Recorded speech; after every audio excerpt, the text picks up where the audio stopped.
안녕하세요.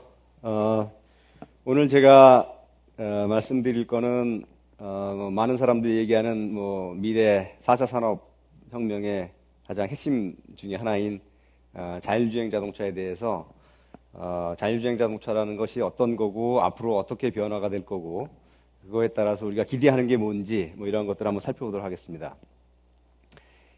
우선 현재 우리가 21세기에 그 자동차가 지금 어떠한 문제점을 갖고 있고 우리가 어떤 문제점을 해결하려고 하는지, 그래서 미래에는 어떤 모습이 될 건지 이런 것들, 이 자동차 연구하는 그 공학자라든지 미래 교통을 연구하는 이런 사람들이 어떤 얘기를 하고 있는지 이런 걸 한번 간단하게 소개해 드리도록 하고, 현재 자율주행이라는 것이 어떤 현황이 어떤지, 현재까지 개발된 기술들이 어떤 거고 앞으로 미래에 어떤 모습으로 발전할 건지 이런 것들 한번 살펴보도록 하겠습니다. 그리고 간단하게 결론 요약을 말씀드리도록 하겠습니다. 이게 여기 우리나라의 대표 자동차 산업 현대기아자동차의 그 최신 제네시스 자동차, 그다음에 이제 작년에 양산화된 아이오닉 전기 자동차입니다. 그래서 우리나라 이 현대 생활에 있어서 자동차라는 게 굉장히 중요한 비중을 가지고 있고, 우리나라 산업에서도 이제 자동차 산업이 굉장히 중요한 그 비중을 차지하고 있습니다. 근데 실제로 우리가 실제 일상생활에 있어서의 자동차하고 도로 교통의 문제가 어떤가 보면은, 현황이 어떤가 보면은 이제 전 세계 공통적인 현상이 이제 대도시화가 되면서 이런 그 도로 교통체증, 이것 때문에 생기는 여러 가지 시간 지연, 시간 소모, 또 공해 문제, 또 그것 때문에 생기는 여러 가지 피곤한 문제, 기타 이런 DMB 환경이라든지 이런 IT가 이게 들어가고 있는데 아직 자동차가 이런 IT 서비스를 받을 만한 충분한 환경은 돼 있지 않고, 또 한 가지 중요한 요소는 또 이런 사고와 관련된 요소들. 그래서 이 교통체증, 환경오염, 이런 시간 문제, 사고, 이런 문제들이 지금 현재 우리가 가지고 있는 도로교통 자동차에서의 문제고, 이러한 것들을 어떻게 해결할 건가 하는 게 자동차와 교통을 연구하는 사람들의 생각하는 문제점입니다.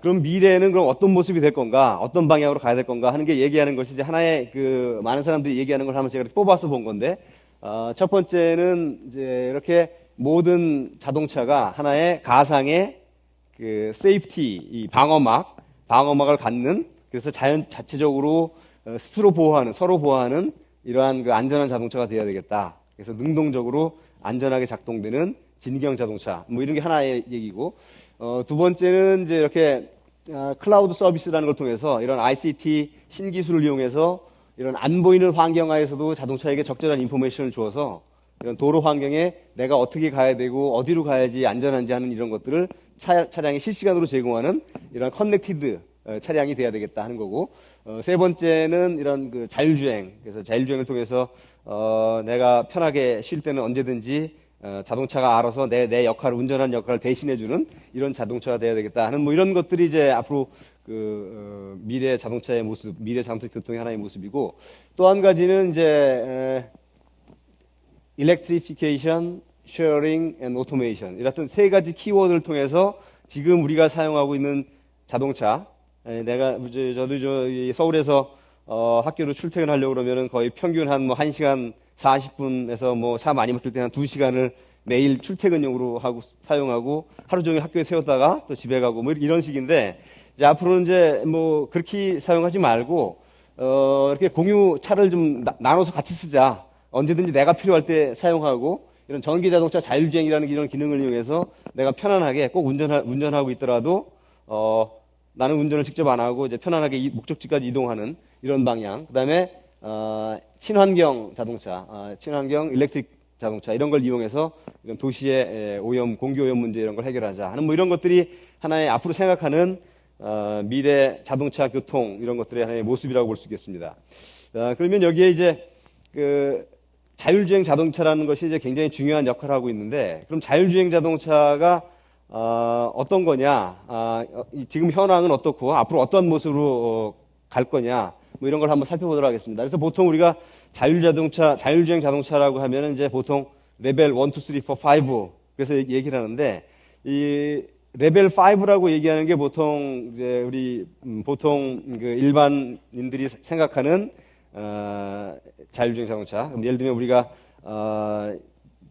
뭐 내가 필요할 때 언제든지 우리가 지금 내비게이션을 찍듯이 내가 이 주차장에서 울산시청 주차장에서 내가 집에 있는 어디까지 내가 가고 싶다. 그럼 목적지를 찍으면은 알아서 그냥 모든 시내 환경에서 교통신호, 뭐 보행자, 뭐 주변 차량 다 알아서 목적지까지 가서 자동으로 파킹하는 예를 들면 이런 거를 레벨 5라고 얘기한다 그러면은 이제 레벨 3는 어느 정도냐 하면 레벨 3는 모든 그 운전 기능, 예를 들면 조향이라든지 가속 페달이라든지 이런 그 변속기라든지 아니면 뭐 제동 이런 장치들을 전부 자동차가 알아서 작동되는 그러니까 완전히 자동차가 이제 운전의 기능을 대신하는데 그런데 운전자가 항상 대비는 해야 되는 그래서 기능은 다 완성이 돼 있는데 이제 만약에 어떤 뭐 돌발 상황이라든지 아니면 뭐 센서에 문제점이 있다거나 어디에 그 자율주행이 정상적으로 되지 못하는 상황에서는 언제나 운전자가 대비를 하고 있다가 바로 운전을 해야 되는 이런 상황. 그러니까 이거는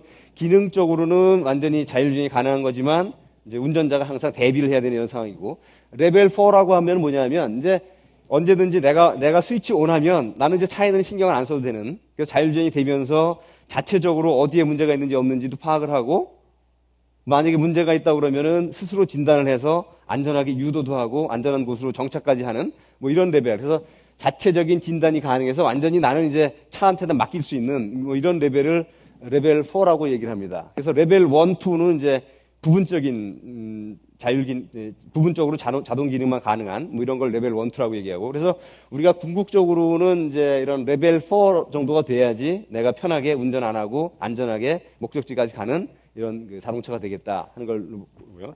자, 그러면 이러한 자동차가 현재 어떻게 언제 우리 일반인들이 사서 쓸 수 있는 그 단계가 될 거냐. 그래서 대체적으로 이거는 이제 작년에 2016년 3월 달에 이런 그 산업 분석하는 그 전망하는 이런 회사에서 분석한 건데 대체로 2016년 우리가 잘 아는 그 테슬라라고 하는 자동차 회사가 레벨 2, 3, 4, 5 이렇게 쭉 보면은 레벨 2의 자동차 정도를 이제 2016년 정도에 테슬라가 양산화를 한 거고 이제 2020년 정도가 되면은 레벨 2나 레벨 3, 현대자동차 같은 경우는 이제 레벨 2 정도의 자율주행 자동차를 양산할 거로 예상하고 있고, BMW라든지 뭐 테슬라, 멜세데스 같이 가장 좀 더 앞선 회사들은 한 레벨 3 정도를 2020년 정도에 양산할 거로 예상하고 있습니다. 그다음에 이제 2020년부터 25년 사이에 현대도 양산하고 뭐 2025년 정도 되면은 방금 설명드렸던 레벨 4 정도의 자율주행 자동차가 많은 회사에서 양산될 거로 이렇게 보고 있습니다. 그다음에 이제 2025년 이후에는 이제 굉장히 보편화될 걸로 예상하고 있고 이런 구글이나 애플 같은 이런 자동차 회사는 일반 자동차를 만들어 파는 회사는 아니지만 부분적으로 언맨드 완전히 자율주행으로 해서 무인 주행으로 해서 가능한 이런 시스템을 한 2020년부터 2025년까지는 제한된 범위에 사용되는 자동차를 출시할 걸로 보고 있습니다. 자, 그러면 이제 이 오토노머스 드라이빙 카, 자율주행 자동차라고 하는 게 우리가 어떤 거를 생각하고 개발하고 있느냐, 가장 목표로 하고 있는 기대 효과는 뭐냐 하는 걸 보면은 첫 번째는 세이프티입니다. 그래서 지금 이제 조금 세부적인 자료를 말씀드릴 텐데 이제 전 세계의 그 자동차 때문에 사망하는 인원이 사망자가 1년에 120만 명이라고 좀 알려져 있고 우리나라도 뭐 4천 몇백 명, 뭐 미국도 한 뭐 3만 몇천 명 정도가 매년 자동차 사고로 사망하고 있습니다. 그래서 이러한 것들을 어떻게 줄일 거냐. 그래서 자율주행이라고 하는 것은 기본적으로 이제 내 운전을 대신하는 것만의 문제가 아니라 어떻게 안전하게 항상 모든 사고를 방지하면서 목적지까지 이동할 거냐 하는 게 중요한 이슈이기 때문에 기본적으로 안전이 사람이 운전하는 때보다도 훨씬 더 안전한 환경을 유지하는 뭐 이런 것들이 첫 번째 목적입니다. 그 다음에 뉴 모빌리티. 그래서 이제 뭐 고령자라든지 점차 고령화 시대, 고령자라든지 또는 뭐 운전을 하지 못하는 그런 장애인이라든지 이런 분들한테도 이런 자율주행 자동차를 이용해서 새로운 이동 수단을 제공하는 뭐 이런 효과를 기대하고 있고 또 한 가지는 이제 에코 트래픽. 그래서 친환경적으로 이제 환경 오염도 덜 시키고 또는 이제 교통도 효율적으로 관리를 해서 지금 우리가 겪고 있는 이러한 많은 교통 문제를 해결하는 이런 방안으로 그래서 크게 우리가 자율주행이라고 하는 자동차 새로운 기술을 이용해서 이와 같은 그 효과를 얻자 하는 것이 가장 중요하고 제일 중요한 거는 이제 세이프티가 가장 중요하다 이렇게 볼 수 있겠습니다.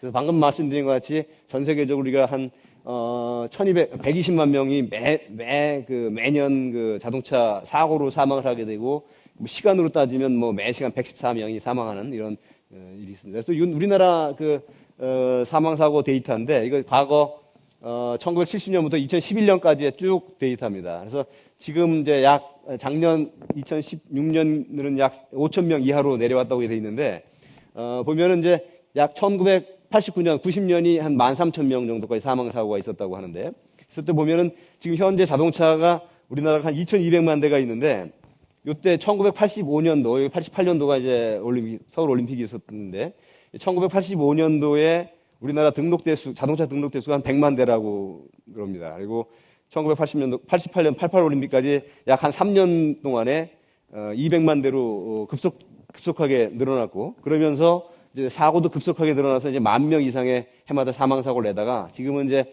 2,200만 대를 자동차를 사용하고 있지만, 그때에 비하면 엄청나게 안전한 환경으로 되어 있지만 아직도 몇천 명씩 사망 사고가 일어나고 있다. 이런 문제를 해결해야 되겠다는 게 굉장히 중요하고, 그래서 이거는 2016년 2월 17일 날 미국 뉴스윅에서 보도된 자료인데, 2015년에 과거 50년 동안에 이런 자동차 사고에서 가장 큰 US 트래픽 데스, 교통사고 사망자가 2015년에 가장 큰 폭으로 증가됐다. 그래서 지난 몇십 년 동안 쭉 사망사고가 줄어들었는데 2015년에 가장 큰 폭으로 오히려 사망자가 늘어났다. 그래서 왜 그랬냐 하면은 이제 뭐 여러 가지 요인이 있을 건데, 뭐 이런 IT 환경, 스마트폰이라든지 여러 가지 이런 다른 요소들이 이런 자동차 사고를 기존의 자동차 기술만 가지고는 감소시키는데 한계가 있더라 하는 얘기죠. 그래서 이제 앞으로 지금까지의 여러 가지 열심히 뭐 도로 시설도 안전하게 만들고 자동차도 뭐 안전하게 만들고 튼튼하게 만들고 했던 이런 노력이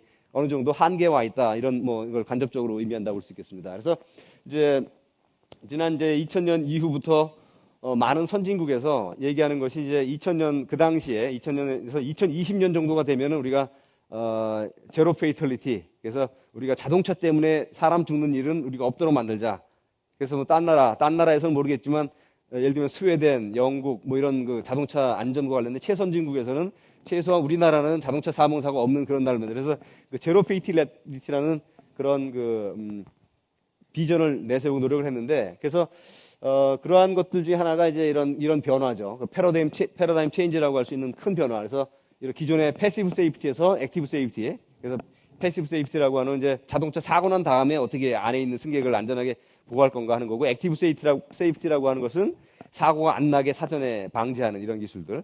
그런데 이제 그거에 더해서 이제 이런 단순히 사고를 방지하는 운전자를 도와주는 기술에서부터 이런 오토메이티드 드라이빙으로 바꿔서 사람 때문에 생기는 이런 요인들을 뭐 다 줄여버리자 하는 이런 것들이 이제 자율주행의 큰 하나의 목표라고 얘기할 수 있겠습니다. 그래서 전 세계적으로 보면은 이 많은 회사들이 뭐 전 세계 거의 앞선 회사들이 다 자율주행 자동차에 대한 걸 얘기하고, 대표적인 것들을 보면 이제 뭐 메르세데스 벤츠 같은 경우에는 2013년에 시내 주행까지 성공적으로 자율주행을 완성을 하고, 이제 2015년부터 계속해서 미국 도로에서 시험 운행을 하고 있습니다. 그래서 이제 뭐 가까운 시일 내에 양산화하려고 하고 있고, 2025년 같은 경우에는 이제 장거리 물류 트럭을 이제 자율주행할 수 있는 이런 시스템을 뭐 완성하겠다 뭐 이런 거고, 기타 구글이라든지 뭐 애플이라든지 많은 ICT 업체들도 이런 자율주행 기술에 관련된 연구를 활발하게 하고 있습니다. 그래서 우리나라도 마찬가지로 이제 작년부터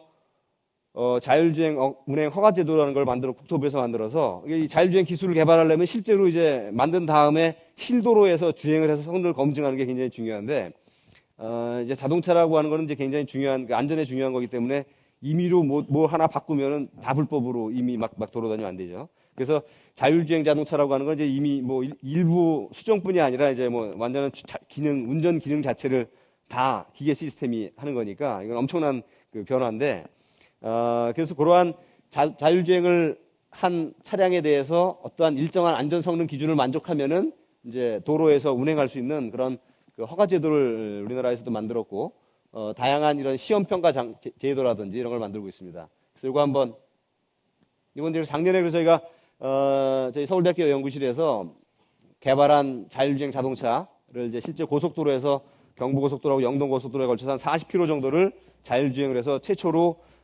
일반 고속도로에서 일반 자동차하고 같이 혼재된 이런 상황에서 자율주행을 성공적으로 해서 보도된 내용을 한번 잠깐 보여드리도록 하겠습니다.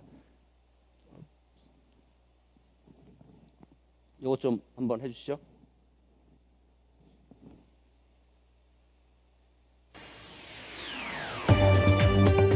오늘의 주요 뉴스입니다. 운전자 없이도 달리는 무인 자동차가 우리나라에서 처음으로 고속도로 시험 주행에 성공했습니다. 독일의 성공 이후에 6개 다른 나라가 경쟁하고 있는데 우리의 기술 수준은 어디까지 왔는지 취재했습니다. 요것도 한번. 여러분 안녕하십니까? 운전자 없이 스스로 달리는 무인 자동차가 우리나라에서 처음으로 실제 고속도로 시험 주행에 성공했습니다. 40km를 달렸는데요. 우리나라 무인차 연구의 중요한 이정표가 될 현장이었습니다. 저희 MBC가 단독 취재했습니다. 정진욱 기자가 보도합니다. 서울대 연구팀이 개발한 무인 자동차가 고속도로로 진입합니다. 운전석에 사람이 앉기만 했을 뿐 자율주행 프로그램이 알아서 운전합니다. 요금소를 통과해 들어선 경부고속도로. 정체 구간을 벗어나자 무인차가 속도를 내기 시작합니다. 네, 저는 지금 무인 자동차를 타고 실제 차들이 달리는 경부고속도로 위를 달리고 있습니다. 오른쪽 왼쪽 스스로 핸들을 돌리며 차량 흐름에 따라 자연스럽게 차선을 바꿉니다. 앞뒤 차량 간격도 알아서 척척. 정체 구간에선 천천히 가고 벗어나면 시속 80km까지 속도를 높입니다. 커브길도 터널도 사람이 운전하는 것처럼 거뜬히 지나갑니다. 국내 최초로 진행된 실제 고속도로 주행에서 무인차가 달린 거리는 총 40km. 이런 자율주행은 GPS 수신기와 주변을 읽는 카메라, 차간거리 실시간 측정용 레이더 등 각종 센서와 주행 프로그램이 신경망처럼 한 몸으로 작동하는 겁니다. 차량의 안전, 그다음에 승차감, 평상시에 사람의 운전 패턴 이런 것들을 종합적으로 고려해서 차량을 제어하는 기술입니다. 실제 고속도로 시험 주행은 지난해 독일이 성공한 뒤 미국과 일본 등 6개국이 경쟁적으로 추진 중이며 우리나라도 지난 2월 안전성 평가를 통과한 무인차에 한해 일부 구간 주행을 허가했습니다. 서울대 연구팀은 오는 2020년까지 이면도로와 갓길 등 모든 구간을 자율주행으로 달릴 수 있도록 무인차를 발전시킬 계획입니다. MBC 뉴스 정진욱입니다. 네, 그래서 작년에 저희가 실제 고속도로에서 자율주행할 수 있는 차선 변경에서부터 뭐 인터체인지까지 다 자율주행할 수 있는 이런 기술들을 개발했고, 이제 현재는 일반 도로, 일반 시내 도로 같은 환경에서도 자율주행할 수 있는 자동차를 개발하고 있고, 또 한 2020년 정도에는 모든 환경에서 자율주행이 가능한 기술을 개발하려고 지금 연구를 진행하고 있습니다. 그러면 이런 자율주행 시스템이 어떻게 생겼는지 하는 걸 간단히 소개해드리도록 하겠습니다. 그래서 요게 지금 저희가 개발한 요게 이제 방금 보여드렸던 그 차량이고, 요게 현재 개발하고 있는 두 가지 차량입니다. 그래서 기본적으로 이런 차량들은 요건 이제 전기 자동차에 이 자율주행 기능을 넣어서 개발하고 있는 차량이고, 요 두 대는 저희가 한 6월 첫째 주 정도에 자율주행 운행 허가를 받으려고 준비하고 있습니다. 그래서 이런 것들은 기본적으로 이런 그 자동차의 주변 환경을 인지할 수 있는, 사람이 눈으로 보듯이 주변 환경을 인지할 수 있는 차량 센서를 가지고 있고, 여러 가지 카메라 센서라든지 이런 뭐 레이더라든지 레이저 스캐너라든지 GPS 장치라든지 뭐 축구방 레이더라든지 뭐 이런 걸 통해서 주위 환경을 다 인지할 수 있는 이런 센서 시스템을 가지고 있고, 그래서 이런 것들이 기본적으로 이제 카메라, 뭐 레이더, 라이다 뭐 이런 걸 통해서 주변 환경을 전체를 다 인지할 수 있는 이런 기본 기능을 가지고 있습니다. 그래서 기본적으로 이제 이런 센서를 통해서 주변 환경, 주변 차량을 인지하게 되면은 이런 이 주변 환경에 대한 인포메이션이 들어오게 되면은 이제 이 컨트롤러가 하는 것은 기본적으로 이 인포메이션을 통해서 내가 얼마큼 위험한지, 어떻게 차량이 어떻게 움직여야 되는지, 그래서 차량이 움직여야 되는 걸 결정한 다음에 차량을 움직일 수 있는 실제로 엔진이나 브레이크나 조향장치를 제어해서 내가 안전하게 자동차 작동되도록, 목적지가 이동하도록 이렇게 작동되는 시스템입니다. 그래서 요거는 이제 저희 아까 그 차량을 가지고 이제 서울의 영동대교 북단에서부터 삼성역까지 시내에서 약 한 3km 정도를 시내 도로 환경에서 주행합니다. 그래서 이제 사람이 없는 상태에서 이쪽에 이제 그 조작자가 앉아 있고, 이 시스템은 언제든지 내가 스위치 온 오프 하면은 이제 작동하고 또 다시 이제 매뉴얼로 작동되는. 그래서 기본적으로 이 차량이 어떤 걸 인지하고 있냐면 이게 이러한 점들이 레이더 센서라든지 라이다 센서라든지 카메라 센서를 통해서 인지한 이런 차선하고 이런 도로 경계선 이런 것들이고 이게 이 차량이 이제 차선을 인지해서 내가 이제 안전하게 유지할 수 있는 이런 영역을 실시간으로 계속 계산해서 그런 상태로 계속 유지하도록 만드는 그런 그 주행 방식입니다. 그래서 이렇게 교차로 삼거리 같은 경우에도 차선이 없더라도 내가 이런 기본적인 디지털 맵, 내가 갖고 있는 맵 창에서 내가 어디 있는지 위치를 알아서 다음 차선까지 자연스럽게 연결되는 뭐 이런 성능을 갖게 되고요. 그래서 기본적으로 이제 이 차량이 주행하면서 주변에 있는 차량들을 전부 다 그 인지해서 이 차량들이 어떻게 움직이는지 예측해서 내가 어떻게 움직이면 위험한지 안 한지, 그래서 이게 X 방향, Y 방향상에서 내가 어떤 방향으로 가감속을 하면은 위험한지 안 한지 판단해서 실시간으로 판단해서 항상 그런 안전한 방향으로 차량 운동을 유도하는 그런 방식입니다. 그래서 이거는 이제 올해 지난 3월 말에 킨텍스에서 이제 2017년 서울 모터쇼가 있었는데 거기서 일반 도로상에서 약 이런 여기 한 4km 정도 되는 이런 구간에서 실도로 환경에서 자율주행한 결과입니다. 그래서 이때 보도진이라든지 또 일반 그 탑승자들한테 시승을 해드렸습니다. 자, 그래서 이제 간단하게 이 자율주행차라는 것들이 어떻게 발전되나고 자율주행 자동차를 기반으로 한 미래 그 모빌리티가 어떤 방향으로 변화될 걸로 보고 있는가 하는 이런 것들을 소개를 시켜드렸고, 자동차가 상당히 이런 2000년대 이후에 패러다임의 변화라고 하는 만큼의 큰 변화, 이거는 이제 기존의 자동차 기술에다가 ICT 기술, 제어 기술이 연계돼서 새로운 자동차로 변화되고 있다 하는 거고, 그래서 이제 이런 ICT와 오토 인더스트리가 새로운 모빌리티 서비스를 제공하는 이러한 단계로 가고 있다. 그래서 이러한 환경에서 우리가 이제 글로벌한